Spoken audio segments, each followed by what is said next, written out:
Hi friends, welcome back. तो friends, Sunday के एक नए टेक क्यू&ए वीडियो में फिर से आपका बहुत बहुत स्वागत है। आज है संडे और संडे के इस वीडियो में मैं आप लोगों के कुछ इंटरेस्टिंग क्वेश्चंस के आंसर देता हूं, आपके कुछ डाउट्स क्लियर करने की कोशिश करता हूं। तो चलिए करते हैं आज के क्वेश्चन आंसर शुरू।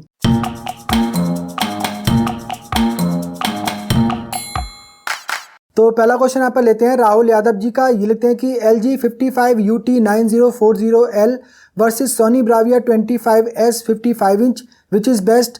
I am getting both TVs for 57,000 rupees. I went to the showroom and saw the picture quality of both TVs. I found that LG UT9040 has better picture quality. Rahul Yadav ji, definitely LG UT9040 model की picture quality काफ़ी बढ़िया है। TV का looks and design भी काफ़ी बढ़िया है, काफ़ी स्लिम एंड स्लीक टीवी ये मिल जाता है।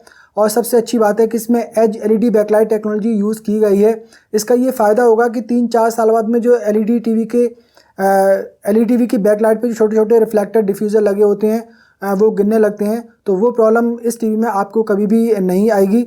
तो ये एक इस टीवी का बेनिफिट रहने वाला है। हालांकि सोनी ब्राविया 25S भी काफ़ी बढ़िया टीवी है, लेकिन उसके कंपैरिजन में अगर देखेंगे तो आपको LG UT9040L मॉडल ही परचेज करना चाहिए। नेक्स्ट यहाँ पे क्वेश्चन लेते हैं शुभम दास जी का। ये लिखते हैं कि sir, x electron versus QRSUN picture quality and viewing angle में कौन सा बेस्ट है? शुभम दास जी यहाँ पर पूछ रहे हैं एक्स इलेक्ट्रॉन ब्रांड की रिफ्लेक्टिव ALR स्क्रीन और QRSUN ब्रांड की रिफ्लेक्टिव ALR स्क्रीन के बारे में कि दोनों की पिक्चर क्वालिटी में से किसकी बेस्ट है। शुभम दास जी, देखिए, ये दोनों ही ब्रांड की जो रिफ्लेक्टिव ALR स्क्रीन है ये 100% सेम है। इन्हें चाइना से इंपोर्ट करके काफ़ी सारे ब्रांड अलग अलग नाम से सेल कर रहे हैं। ये कोई ब्रांडेड स्क्रीन नहीं है, एक ओपन मार्केट में ये सेल हो रही हैं। तो जो भी चाह रहा है इसको वहाँ से चाइना से इंपोर्ट करके और इनको सेल कर रहा है। इनकी जो क्वालिटी है, जो थिकनेस है, जो पिक्चर क्वालिटी है, जो व्यूइंग एंगल है, वो 101% एकदम सेम टू सेम ही मिलने वाले हैं। उसमें आपको कोई भी डिफरेंस नहीं मिलेगा। एक ही प्रॉब्लम कह लीजिए या डिफरेंस कह लीजिए मुझे इन दोनों स्क्रीन में नज़र आया, दोनों का मैंने रिव्यू किया हुआ है। तो जो एक्स इलेक्ट्रॉन ब्रांड की रिफ्लेक्टिव ALR स्क्रीन थी, इसकी डायमेंशन एकदम करेक्ट थी। 120 इंच की मैंने मंगाई थी, तो आई थिंक 105 इंच की इसकी लेंथ थी और 60 इंच की इसकी हाइट थी। लेकिन जो QRSUN ब्रांड की मैंने स्क्रीन मंगाई थी तो इसमें लेंथ में भी करीब ½ इंच कम था और हाइट में तो करीब 4 to 5 इंच के आसपास कम था। तो QRSUN ब्रांड की जो 120 इंच की स्क्रीन है, इसकी जो हाइट है वो काफ़ी कम मिल रही है। मतलब इतना हिस्सा आप मान लीजिए, 4 इंच का साइज़ आप मान लीजिए कि पूरी एक 4 इंच की पट्टी उसमें नीचे नहीं होगी। तो साइज़ में जो है QRSUN ब्रांड की कम आ रही है। हालांकि पिक्चर क्वालिटी में कोई फ़र्क नहीं है, व्यू एंगल में कोई फ़र्क नहीं है, वो एग्जैक्टली सेम टू सेम ही दोनों पे मिलने वाले हैं। अगर आपको परचेज़ करनी है तो एक्स इलेक्ट्रॉन ब्रांड की ही परचेज़ करें, क्योंकि उसकी डायमेंशन करेक्ट है। 16:9 का एस्पेक्ट रेशियो में वो आपको मिल जाएगी। लेकिन जो QRSUN ब्रांड की है ये 16:7 के रेशियो में हम इसको एक तरीके से मान सकते हैं। नेक्स्ट यहाँ पे क्वेश्चन लेते हैं रिकी राज जी का। ये लिखते हैं कि भाई, मैंने आज Mi X Pro 55 इंच लिया, 45 में इंस्टॉलेशन हुआ नहीं है अभी, कैसा है टीवी आपके हिसाब से? रिकी राज जी, देखिए, Mi X Pro वैसे तो काफ़ी बढ़िया टीवी है। अब आपने ये परचेज़ कर लिया है तो आप इसके बारे में ज़्यादा ना सोचें। अब वो जैसा भी होगा वो आपको उसको यूज़ तो करना ही है। अगर उसकी डिलीवरी नहीं हुई है, अभी आपने ऑर्डर ही बुक किया है, तो हो सकता है कि कोई चांसेस हो आप उसको कैंसिल करके दूसरे ब्रांड का कोई टीवी परचेज़ कर लें। अभी आपने कहा है कि यहाँ पर इंस्टॉलेशन नहीं हुआ है, इसका मतलब है कि उसकी डिलीवरी आपके पास हो चुकी है। तो मुझे लगता है कि Mi X Pro के कंपैरिजन में आप व्यू मास्टरपीस QLED टीवी जो 2024 मॉडल लॉन्च हुआ है, ये आई थिंक काफ़ी बेटर रहता है। और सेम प्राइस में ही आई थिंक ये लॉन्च हुआ है, 45,000 या 47,000 रुपीज़ में ही मिल रहा है। तो वो आई थिंक ज़्यादा बेटर ऑप्शन होता। लेकिन अब आपने परचेज़ कर लिया है तो अब कोई बात नहीं, उसको आप इंजॉय करिए, टेंशन मत लीजिए। नेक्स्ट यहाँ पे क्वेश्चन लेते हैं तपस दास जी का। ये लिखते हैं कि हेलो सर, मेरा TV LG LQ 570B 32 inch 3 month हुआ है, अंडर वारंटी में है।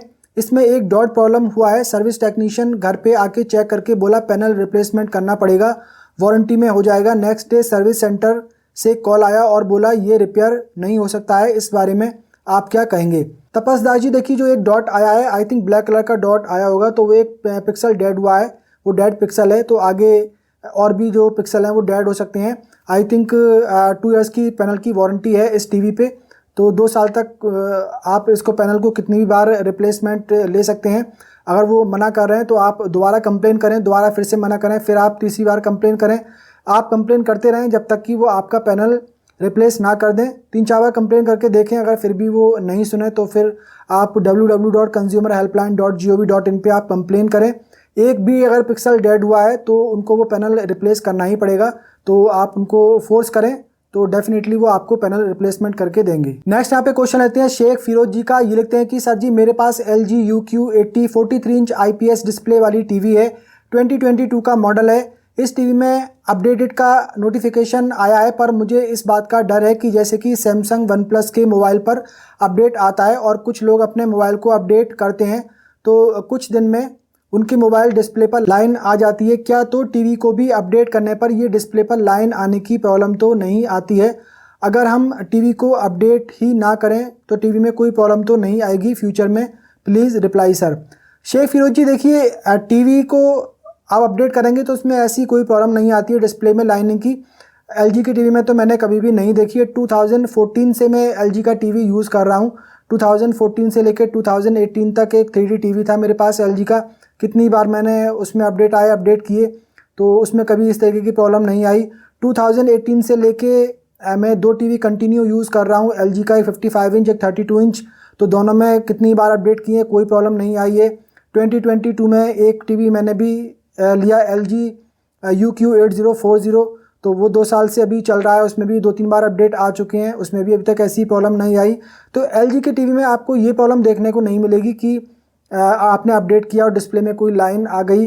टीवी के केस में जनरली ऐसी चीज़ें नहीं देखी गई हैं, चाहे वो LG का ले लो, सैमसंग का ले लो या दूसरे ब्रांड का ले लो। स्मार्टफोन में ज़रूर इस तरीके की चीज़ें आई हैं और वो ब्रांड ऐसा करते हैं कि कुछ ना कुछ ऐसे अपडेट या बग बेचते हैं स्मार्टफोन के अंदर कि उनसे कुछ ना कुछ प्रॉब्लम होती है। क्योंकि मैं भी अपने एक स्मार्टफोन में ऐसी चीज़ झेल चुका हूँ कि एक मैंने अपडेट किया और अपडेट आने के 2 दिन बाद मेरा फ़ोन ही डेड हो गया। ऐसा ही अभी 3-4 महीने पहले Mi Box 4K के साथ में हुआ है। Xiaomi ने एक Android 12 का अपडेट आई थिंक भेजा था Mi Box S और Mi Box 4K में, तो जितने लोगों ने भी अपडेट किए सबके सब वो डेड हो गए, कुछ के डेड हो गए। किसी में वाईफाई की प्रॉब्लम आ गई, किसी में ब्लूटूथ की प्रॉब्लम आ गई, किसी का ऑन नहीं हो रहा है, किसी का हैंग कर रहा है। तो इस तरीके की चीज़ें की जाती हैं, लेकिन आपको टीवी के केस में ऐसा नहीं मिलेगा और आप अपडेट नहीं करेंगे तो उसमें कोई प्रॉब्लम ऐसी नहीं है। अपडेट LG की टीवी में आते भी हैं, तो कुछ ऐप्स के अपडेट आते हैं या फिर छोटे मोटे सिक्योरिटी पैचेस के अपडेट आते हैं, ज़्यादा कुछ उसमें नहीं आते हैं। नेक्स्ट यहाँ पे क्वेश्चन लेते हैं पवन कुमार भोकिया जी का। ये लिखते हैं कि high view engine versus high view engine pro में क्या डिफरेंस है, और mini LED versus mini LED pro and full array local dimming versus full array local dimming pro में क्या फ़र्क है? तो यहाँ पर इनका पूछना है, आई थिंक जो हाईसेंस ने अभी एक टीवी मॉडल लॉन्च किया है U79, जो कि सिंगल टेबल टॉप स्टैंड के साथ लॉन्च किया गया है। काफ़ी बढ़िया टीवी का डिज़ाइन है, टीवी मुझे वो काफ़ी पसंद आया, स्पेक्स भी उसकी काफ़ी बढ़िया दी गई हैं। तो उसमें जो है सब कुछ pro pro pro word use किया गया है कि high view engine pro, mini LED backlight pro, full array local dimming feature pro. तो उसी के बारे में ही आई थिंक इनका पूछना है कि ये प्रो क्या चीज़ है। तो पवन कुमार जी देखिए, मुझे तो इस बारे में आइडिया नहीं है कि प्रो का क्या मतलब है, इन्होंने क्यों प्रो लगाया है, क्या ऐसे चेंजेस किए हैं जो कि इन्होंने दूसरी टीवी में हाई व्यू इंजन दिया है और इस टीवी में हाई व्यू इंजन प्रो दिया है। दोनों में क्या फ़र्क है, वो कैसे, कौन जाके चेक करेगा, कैसे आइडेंटिफाई होगा? तो कुछ भी लिख दो, क्या फ़र्क पड़ने वाला है, कौन आके चेक कर रहा है। और अगर आके कोई चेक कर भी ले और उसकी वीडियो यूट्यूब पे अपलोड कर दे तो वो वीडियो ही हटवा दिया जाएगा। ऐसे कई सारे केसेस देखने को मिले हैं। कुछ दिन पहले ही एक ब्रांड का टीवी को, 2 ब्रांड के टीवी को बल्कि खोलकर चेक करके इस तरह की चीज़ें दिखाई गई थी कि जिन्होंने क्लेम की थी वो एक्चुअल में उनके टीवी में नहीं थी, तो उनके वीडियो हटवा दिए गए। 1 मिलियन प्लस सब्सक्राइबर हैं उनके, 1 मिलियन प्लस व्यूज़ थे उस वीडियो पे और उस वीडियो को हटा दिया गया। उन्होंने हटाया क्यों, मुझे तो वो समझ में नहीं आया। अब प्रो वर्ड उन्होंने यहाँ पर क्यों यूज़ किया है अपने हर एक टर्म्स के साथ में, तो वो तो ब्रांड ही बता सकते हैं कैसा उनके पास में इसके बारे में रिसर्च है, क्या R&D उन्होंने की हुई है, क्या स्टैटिस्टिक्स हैं उनके पास में इस टीवी से रिलेटेड, तो वो ही बता सकते हैं। मुझे तो इस बारे में आई थिंक आइडिया नहीं है। नेक्स्ट यहाँ पे क्वेश्चन लेते हैं अमरजीत सिंह जी का। ये लिखते हैं कि अमेजोन या फ्लिपकार्ट से खरीदा टीवी नकली भी हो सकता है या डैमेज पीस, ऐसा दुकानदार बोलते हैं, कृपया बताएं। अमरजीत सिंह जी, ऐसा बिल्कुल भी नहीं है। आजकल अगर देखेंगे 60-70% लोग ऑनलाइन शॉपिंग ही कर रहे हैं। पहले तो छोटे मोटे आइटम ही परचेज़ करते थे, लेकिन अभी जो बिग अप्लायंसेस है वो भी परचेज़ करते हैं। Air condition, LED TV, washing machine, refrigerator, double door refrigerator, big size refrigerator, सब कुछ आजकल ऑनलाइन परचेज़ किया जा रहा है। कभी भी ऐसी कोई प्रॉब्लम नहीं आती है। कुछ केसेस में कुछ लोग फ्रॉड करने की कोशिश करते हैं, तो वो अलग है। अब जो फ्रॉड है वो ऑफलाइन मार्केट में भी हो सकता है। तो काफ़ी टाइम पहले 2014 में मैंने एक 3D टीवी परचेज़ करा था मैं अपने लिए 47 इंच का। तो उसमें जो ऑफलाइन सेलर था उसने मेरे साथ में फ्रॉड करने की कोशिश की थी।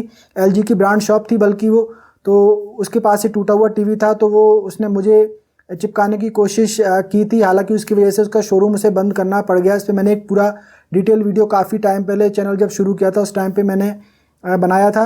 तो वो लोग भी धोखाधड़ी करते हैं, बहुत सारे जो ऐसे दुकानदार होते हैं वो धोखा कर सकते हैं। ऑनलाइन में भी ऐसे केस हो सकते हैं, लेकिन ऑनलाइन में आप अगर जेन्युइन सेलर से परचेज़ करेंगे तो कभी प्रॉब्लम नहीं आएगी। अगर आपको अमेज़ोन से चीज़ें परचेज़ करनी है तो अमेज़ोन से आप एपेरियो रिटेल प्राइवेट लिमिटेड सेलर है उससे उसकी चीज़ें आप परचेज़ करें, 100% जेन्युइन मिलेंगी, ऑथेंटिक मिलेंगी। LED टीवी परचेज़ करना है, वॉशिंग मशीन परचेज़ करना है, रेफ्रिजरेटर अमेज़ोन से परचेज़ करना है तो डॉनटेक इलेक्ट्रॉनिक्स प्राइवेट लिमिटेड है, उससे आप परचेज़ करें। 100% जेन्युइन आइटम उसके मिलेंगे। ये दोनों ही कंपनी जो है वो अमेज़ोन की अपनी ही है। फ्लिपकार्ट से आप परचेज़ करेंगे तो फ्लिपकार्ट पे भी कुछ ऐसे सेलर हैं, ओमनीटेक रिटेल है, इनसे आप परचेज़ करेंगे। एक WS रिटेल है, आई थिंक WS रिटेल अब बंद हो चुकी है। तो कुछ फ्लिपकार्ट पे भी ऐसे सेलर हैं जो कि जेन्युइन प्रोडक्ट आप उनसे परचेज़ करेंगे तो आपको जेन्युइन ही मिलेंगे। कोई डैमेज या डैमेज पीस तो निकल सकता है किसी का भी, उसमें कुछ नहीं कर सकते हैं। बॉक्स के अंदर पैक होकर आता है, वो ट्रांजिट में डैमेज हो गया, जानबूझकर वेयर हाउस से आपको डैमेज नहीं भेजेंगे, क्योंकि जानबूझकर वो आपको अगर ऑनलाइन में डैमेज भेजेंगे तो वो ओपन बॉक्स डिलीवरी उसकी करवा के चेक करवाते हैं, उसी टाइम वो रिटर्न हो जाएगा। मैंने अमेज़ोन से एक डबल डोर रेफ्रिजरेटर परचेज़ किया था, तो 6th फ्लोर पे उन्होंने वो रेफ्रिजरेटर पहुंचाया जो भी उसको डिलीवरी करने के लिए आए थे, और 6th फ्लोर पे जाके उन्होंने फिर उसकी अनबॉक्सिंग करके मुझे दिखाई तो फ्रंट पे ही एक छोटा सा डेंट था। तो उन्होंने बिना कुछ कहे, मतलब मैं चेक नहीं कर पाया, इतने में उन्होंने खुद चेक कर लिया कि सर इस पे डेंट है, इसको हम वापस ले जाएंगे।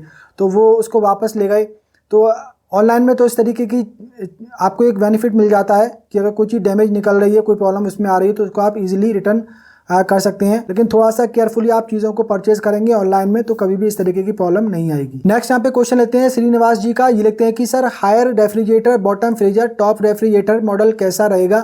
Please suggest me sir, comment please. Shop no बोल रहा है, I am interested that model, please suggest me sir, I am awaiting for your suggestion. Srinivas ji, Haier के जो मॉडल हैं, जो कि बॉटम में फ्रीजर दिया गया है और टॉप में रेफ्रिजरेटर दिया गया है, वो काफ़ी बढ़िया मॉडल हैं।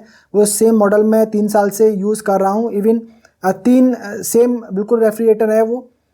3 भाई हैं हम, तीनों के पास वो सेम रेफ्रिजरेटर हैं, तो मुझे वो काफ़ी बढ़िया लगे। तो वो आप डेफिनेटली परचेज़ कर सकते हैं। क्वालिटी वगैरह उनकी काफ़ी बढ़िया है, कोई अभी तक उनमें ऐसी खास प्रॉब्लम नहीं आई है। खास कर कोई प्रॉब्लम उनमें आई नहीं है, उसका रिव्यू भी आपको मेरे चैनल पे मिल जाएगा, तो वो आप देख सकते हैं। अगर आपको पसंद आ रहा है तो डेफिनेटली ले सकते हैं। नेक्स्ट एंड लास्ट क्वेश्चन यहाँ पर लेते हैं हैप्पी सिंह जी का। ये लिखते हैं कि सर मुझे TCL QLED C69B 33,500 का मिल रहा है, लूँ या नहीं?